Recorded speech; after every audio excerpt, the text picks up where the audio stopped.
Good evening, friends. Thank you for joining me as always around this time and giving me your comments and suggestions. They mean so much to me. If you like this session, please give it a thumbs up and share it with your friends so that this channel can grow with your support. Looks like birds of a feather flock together in Maharashtra too. The Mahavikas Aghadi is the perfect example of this. And Sharad Pawar seems the architect and mastermind behind the morally corrupt Mahavasuli Aghadi government. From the manner which he is defending the alleged Hafta Vasuli minister, Anil Deshmukh. Meanwhile, the Director General of Home Guard, Parambir Singh, has filed a petition in Supreme Court.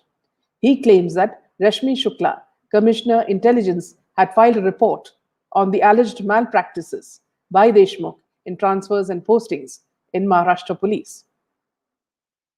NCP Sharad Pawar is doing his best to whitewash Anil Deshmukh's image.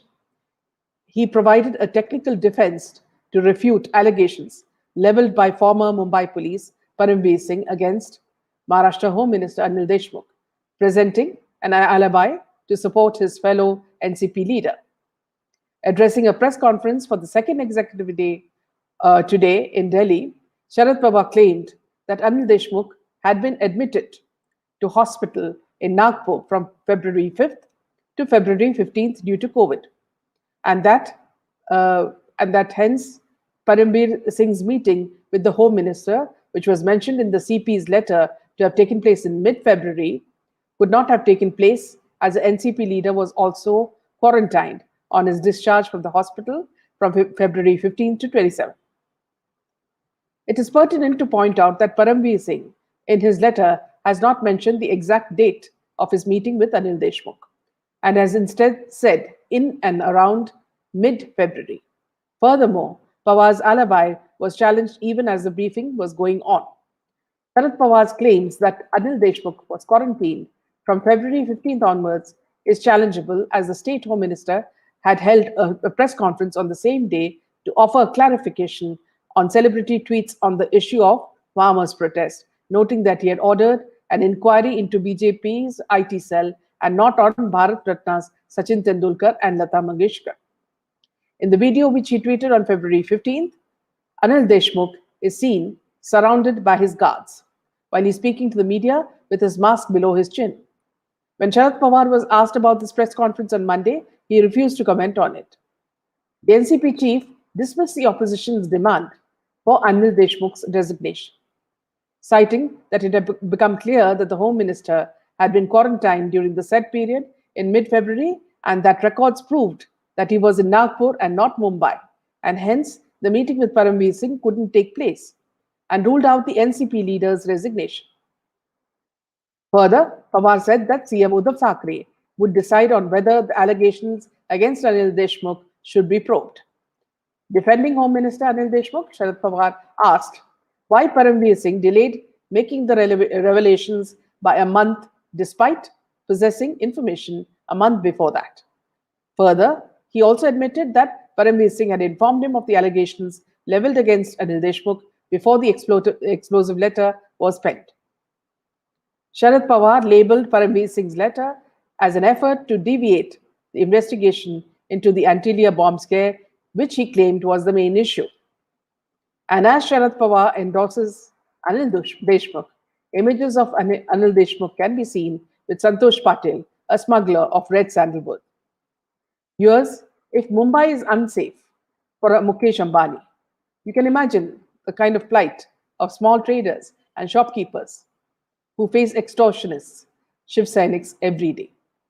This extortion, as we all know, has been running for many decades and is not something new, as Union Minister Prakash Javadekar said to media today. Ask any vegetable vendor or hawker, they have to daily offer anything from 20 to 100 rupees to local corporator Shaka Pramukh for setting up the stalls. Even rickshaw drivers have to pay daily fee, which goes to the police. As per one of the hotel owners cited in midday report, Wazir was running his shop of extorting money from the hoteliers at the CIU office inside the compound of the Commissioner of police office in Crawford Market. The hotelier said Wazir would call entrepreneurs from the food and beverage business and persuade them to pay monthly amounts in return for an assurance that SSB officials would not conduct any raids at the establishments. Reportedly, he also assured hoteliers that they would stay out of other legal troubles if they kept paying him regularly. It is notable here that Sachin Wazir, the controversial cop who was under suspension since 2004, was reinstated by Maharashtra government in 2020, citing the requirement of police officials due to the pandemic. Wazir was assigned to head the Crime Intelligence Unit. The circumstances of Wazir's reinstatement and assignment of high-profile cases are also under scrutiny. Wazir had joined Shiv Sena after his suspension from the police force. Another hotelier cited in the midday report too admitted that Sachin Wazir had been extorting money from restaurant owners. The hotelier also alleged that it is hard to believe that senior officials were not privy to what he was up to. We got Wazir's horror service in the name of protection from the SSB raids. This happened soon after businesses resumed after the lockdown. It is hard to believe that Wazir would be involved in such acts without keeping high-ranking officials in the loop, said the hotelier, the owner of a well-known restaurant in Bandra. Wazir, in connivance with SSB, was extorting money from hoteliers since December 2020, as per Singh's letter. Wazir had met Deshmukh at the latter's residence, Dhyaneshwar, in February end. Singh's letter included a chat with SSB ASP Sanjay Patil, in which the former Mumbai police CP had asked if Wazir told him for what purpose he was called by the Home Minister. Patil replied, the purpose of the meeting was, he told me that there was 1,750 establishments in Mumbai. He should collect rupees 3 lakhs per establishment for him also, which will be around 40 to 50 crores. Sources quoted by Midday claim that the word also means that the racket was already in place, and Sachin Wazir was asked to procure money for Anil Deshmukh over and above that. While the meeting between Wazir and Deshmukh had allegedly taken place in February, the hotel owners claimed that Wazir was in cahoot with the social service branch officers and had been demanding and collecting money from business owners since December 2020 and had threatened them with legal troubles if they failed to comply. The report also mentioned that businesses were categorized into 3 groups to seek money from them. One of the bar owners, who was allegedly being extorted by Sachin Wazir, said that the now suspended police officer had allegedly listed bars into 3 categories, A, B, and C. The A category was supposed to shell out rupees 2 lakh a month. B had to pay rupees 1.5 lakh and 5 lakh, while C had to pay rupees 1 lakh, he said. The NIA had seized a currency counting machine and over rupees 5 lakh in cash from a Mercedes that Wazir used. He must have needed the machine to count the cash collected, said a bar owner. Hoteliers and bar owners also stated that those who refused to pay the amount had to face raids from SSB that supervises dance bars and hotels. They further added that SSB filed cases against restaurant and bar owners after carrying out raids. According to the sources, the last raid was carried out in February, after which everybody had agreed to pay the money. Meanwhile, as we said, ex-Mumbai police chief Parambir Singh moved SC for CBI probe against Anil Deshmukh. In his writ petition, Parambir Singh accused Deshmukh of interfering in various investigations and instructing the police officers to conduct probes in a particular manner as desired by him. Transferred over the bomb scare at billionaire Mukesh Ambani's residence, Antilia, and the subsequent arrest of former police officer Sachin Wazir, former Mumbai Police Commissioner Parambir Singh, moved the Supreme Court on Monday, demanding a CBI probe against Maharashtra Home Minister Anil Deshmukh over corruption charges. In his writ petition, Parambir Singh accused Deshmukh of interfering in various investigations and instructing the police officers to conduct probes in a particular manner, as desired by him. The petitioner had invoked writ jurisdiction of this honorable court to seek unbiased, uninfluenced, impartial, and fair investigation in the corrupt malpractices of Shri Anil Deshmukh, the Honorable Home Minister of Government of Maharashtra, before the evidences are destroyed, stated the plea, filed through the advocate Abhinay. It added, the petitioner submits that the said Shri Anil Deshmukh had been holding meetings in February 2021 at his residence with police officers including Sachin Wazia of Crime Intelligence Unit, Mumbai, and Shri Sanjay Patil, ACP, Social Service Branch, Mumbai, bypassing their seniors, and had instructed them that he had a target to accumulate 100 crore every month and had directed to collect the money from various establishments and other sources. Following his transfer, a malicious move, Parambir Singh contended that he was shunted out by an order on March 17th, immediately after he brought Deshmukh's corrupt practices in the knowledge of Maharashtra Chief Minister Uddhav Thackeray and other senior leaders.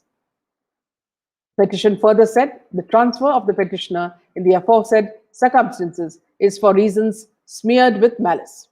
When there is no iota of material or evidence, far from proof, found or even imputed against the petitioner, and is solely based on conjectures, surmises, and pure speculation, without detail of any sort against the petitioner having been noticed by anybody. Parambir Singh said he was constrained to write a letter to the Chief Minister on March 22nd regarding Deshmukh's conduct after his transfer, followed by adverse media publicity by the minister in violation of his right to reputation, dignity, equality, and liberty. In this letter, Parambir Singh has alleged that Deshmukh asked Wazir to collect 100 crores for him every month, a charge which has been rejected by the State Home Minister. Senior counsel Mukul Rohatgi is expected to represent Parambir Singh in the Supreme Court. A date of hearing is still to be fixed for his petition. Ahead of the upcoming state legislative elections in West Bengal, actress turned TMC politician Sayoni Ghosh was harassed and manhandled by her own party members, reported ETV Bharat. She will be contesting the polls from the Asanol Dakshin constituency. Ahead of the upcoming state legislative elections in West Bengal, actress turned TMC politician Sayoni Ghosh was harassed and manhandled by her own party members. During a campaign rally in Banpur on Sunday, she was seen running from her party members after they garrowed her from all sides. She met several locals during the campaign trail, occasionally shaking hands and urging them to vote for the TMC. In a video shared by ETV Bharat, TMC workers were seen huddling to stand closer to the actress, invading her private space and causing her discomfort. Irked by the party workers desperately trying to get close to her, she ran away from them for about 50 meters. When they tried to chase her down, she yelled, "Stay away from me." A visibly uncomfortable Sayoni Ghosh then pointed fingers at the TMC workers and directed them to keep their distance. Her security guards then stepped in and formed a chain to keep the ogling TMC men away. The treatment meted out to the actress by her own party has left several netizens questioning how can the Trinamool Congress claim to protect women. A Twitter user by the name of Bengali Babu wrote, despite repeated requests, TMC workers kept coming to her and Sayoni got annoyed and started running. How can you respect the mothers and sisters of West Bengal when you can't respect the female candidates of your party, he tweeted. On February 18, 2015, the actress had tweeted a picture wherein a female character was seen putting a condom over the sacred Hindu symbol of a Shivaling. She wrote, "Gods couldn't have been more useful." A tweet maligning Hindu culture was posted on the auspicious occasion of Mahashivratri, which was observed on February 17th that year. Sayoni Ghosh had subsequently issued an apology claiming that her account had been hacked. Following the announcement of her candidature, people had reshared the old tweet asking the actress about her complete disregard of Hindu sentiments.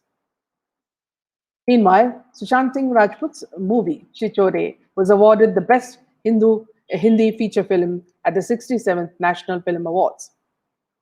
The ceremony was delayed due to the coronavirus pandemic, and the winners were announced in a press conference at the National Media Center, New Delhi today. Kangana Ranaut won the Best Actress Award for Manikarna, the Queen of Jhansi and Panda. Kangana Ranaut also took to social media and decided to drop a few unseen pictures from her upcoming biopic, Talaivi. The film is based on the life and times of actress turned politician, the late Jayalalitha. The actress began working on the film recently and has been prepping in dance styles and learning Tamil. The actress sports four looks in the film, starting from her early days to her life as an actress and her political career. The makers of the film have now released a first look teaser of the film, which shows Kangana in two distinct looks in and as Talevi. Kangana Ranaut has done a complete transformation and nailed both Jayalalitha's look and body language.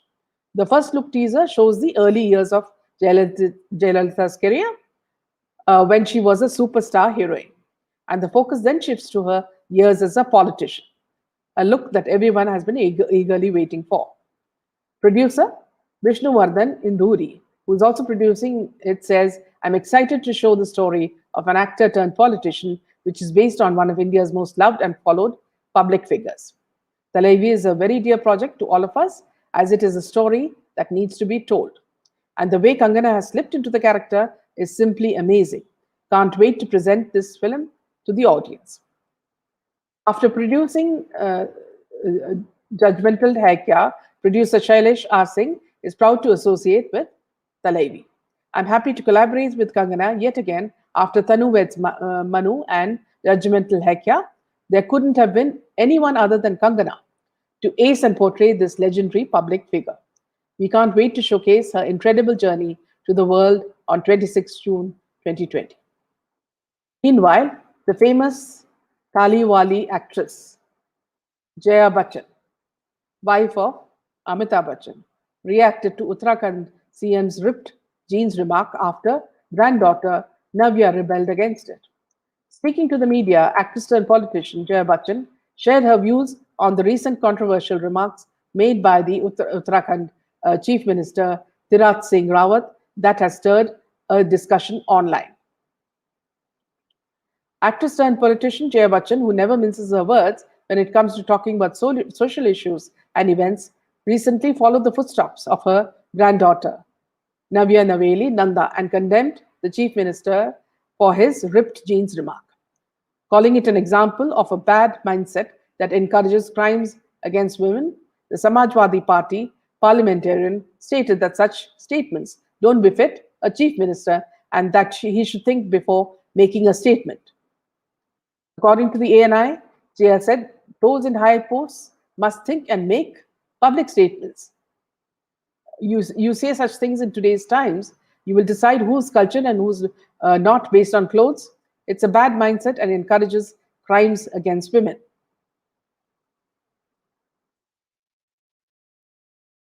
In his statement, the chief minister had said, if he was talking about ripped jeans, if this kind of woman goes out in society to meet people and solve their problems, what kind of message are we giving our society to our kids? He had further added, culture by scissors, showing bare knees, wearing ripped denim, and looking like rich kids. These are the values being given now. Reacting to the CM's comment, Jaya's granddaughter, Navya, posted a screenshot of one of his statements and wrote, "Change your mentality before changing our clothes, because the only thing shocking here is the message comments like this sent to society." Now, it looks like the granddaughter has also taken after her grandmother. That's all for tonight, friends, and good night. Thank you.